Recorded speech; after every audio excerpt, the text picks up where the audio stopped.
this is Arunava Chaudhuri and you are on my YouTube channel, Arunfoot. Today I want to continue my series on the future of Indian football and talk about talent development.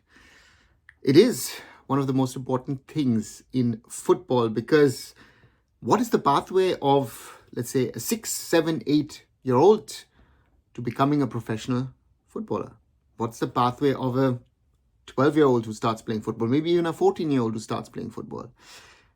Talent development is very, very important. And I very often hear and see that it's not about talent development or the individual player development, but rather about the short-term successes of that respective grassroots or youth team.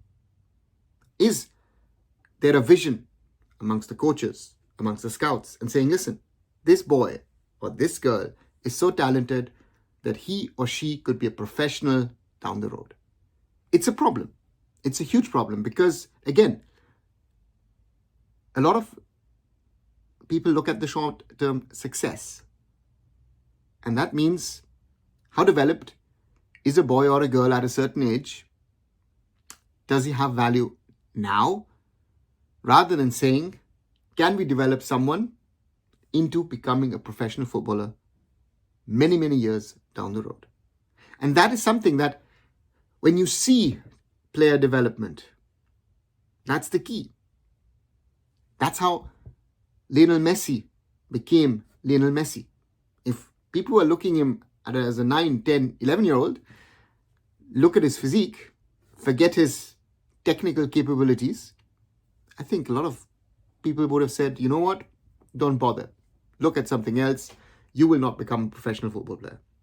But there were people in Rosario and later on in Barcelona who believed in this kid.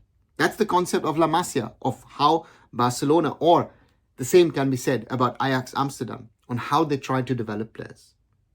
And that is where we need to get to in Indian football. We need to have those coaches, especially those scouts, with an eye, with a vision to identify talent and say, listen, this kid is talented.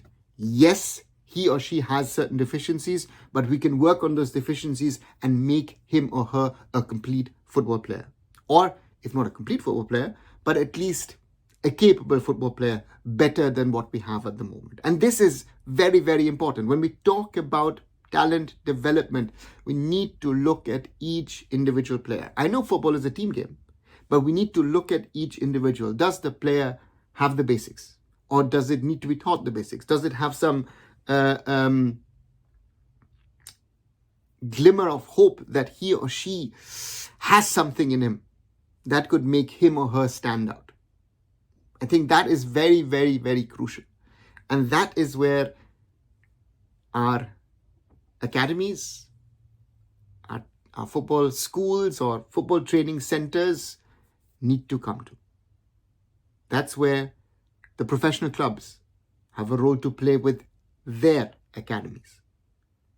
We need to identify and then develop talent. Only then can Indian football develop in the mid to long term. This is not a short-term plan. This is something which has to be addressed for the long term, because talent development is not about tomorrow or even day after tomorrow. It is about something where you will see the results most likely in 7 to 10, maybe even 15 years. What do you think? Do you agree? Do you disagree with me? Do you have points maybe to add, maybe something to share? As always, write it down in the comments below. Like, share, and subscribe Arunfoot here on YouTube, on my other social medias. Visit arunfoot.com, and I'll be back very soon. So Arunava Chaudhuri signing off. Bye for now.